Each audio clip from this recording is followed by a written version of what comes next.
आसामच्या जंगलातले नटखट माकड दादा आणि सुंदरी हरणीताई लहान होते त्यावेळची गोष्ट आहे ही. हे दोघे लहान असताना खूप बालिश होते, खूप खोड्या करायचे आणि जंगलातल्या सगळ्या प्राण्यांना खूप त्रास द्यायचे. पण ते लहान होते, बालहट्ट होता, म्हणून प्राणी पक्षी कोणी त्यांच्याकडे लक्ष द्यायचे नाही. मग हे दोघे काय करायचे? नटखट माकड दादा झाडावर चढायचे आणि झाडावरची फळे जंगलातल्या सरोवरात टाकायचे. त्यामुळे सरोवरातल्या अंजू मंजू मासळीताई भीतीने सरोवराच्या तळाशी जाऊन बसायच्या. सतू कासव दादाही त्रस्त व्हायचे. मग नटखट माकड दादा साळू चिमणताईच्या घरटेतली अंडे उचलायचे आणि रंबा कावळेताईच्या घरात ठेवायचे आणि दोघींच्यात लागलेल्या भांडणांची गंमत पाहत बसायचे.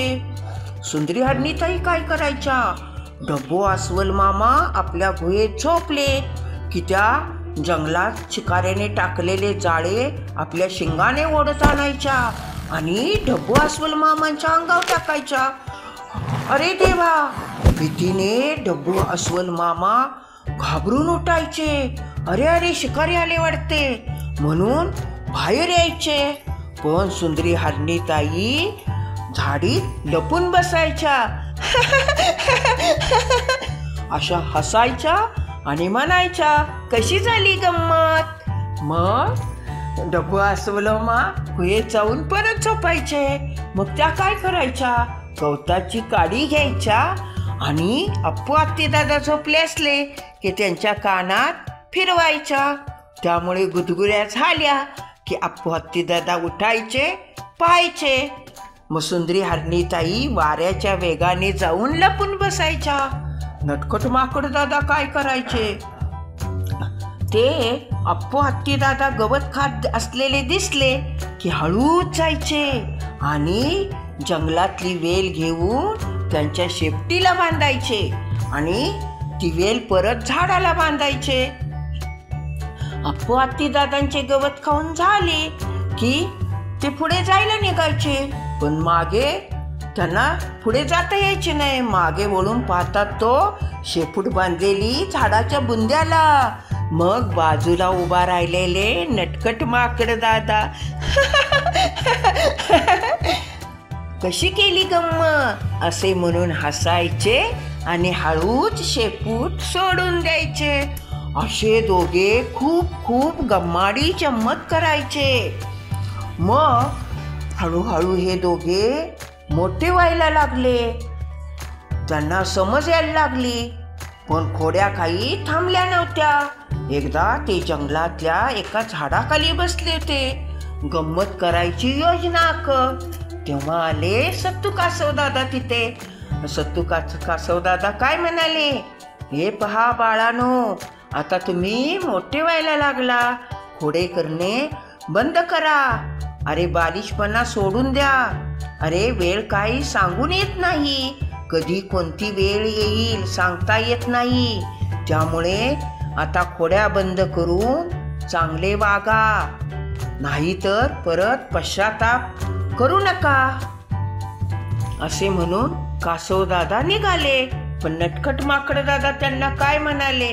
अरे अरे अरे सत्तू कासव दादा, नका करू आम्हाला उपदेश.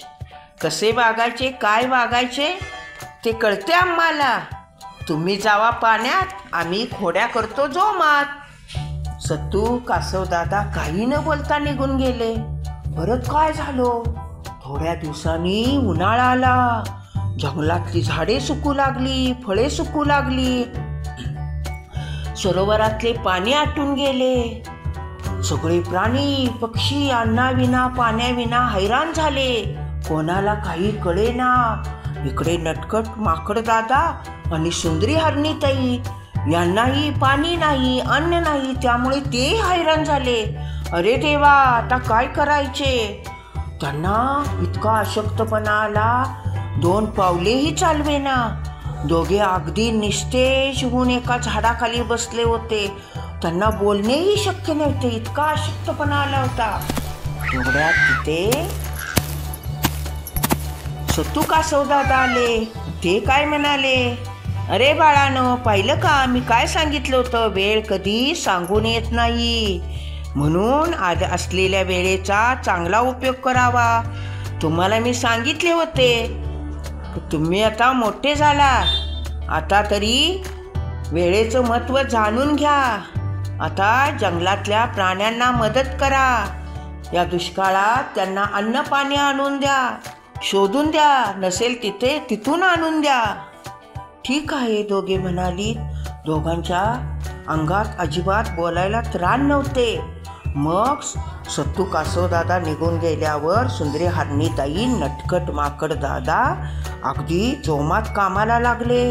त्यांनी सगळे जंगल शोधून पाणी आणले, फळे आणली आणि सगळ्या जंगलातल्या प्राण्यांना पाणी पाजले, पक्ष्यांना फळे खायला घातली. जे वयस्कर प्राणी पक्षी होते त्यांची खूप सेवा केली. एकदा तो छोटे ससे भाऊ जखमी अवस्थेत पडलेले दिसले. मग नटखट माकड दादानी त्यांना खांद्यावरून आणलं आणि सुंदरी हरणीताईने जिभेने जखम चाटून स्वच्छ केली आणि त्याच्यावर जडीबुटी लावली. ते चांगले काम करू लागले. खूप सेवा केली त्यांनी दोघांनी. त्यांना आपल्या केलेल्या कृत्याचा पश्चाताप झाला होता.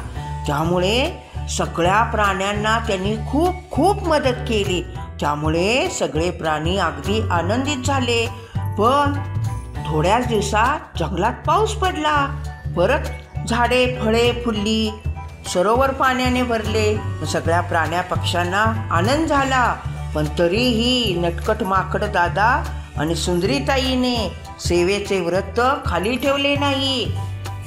तरी ते सगळ्यांना मदत करत होते. आता त्यांनी ठरवले चांगले वागायचे. त्यामुळे ते परत चांगले वागू लागले. सगळ्या प्राण्या पक्ष्यांची आणखी जोमाने सेवा करू लागले.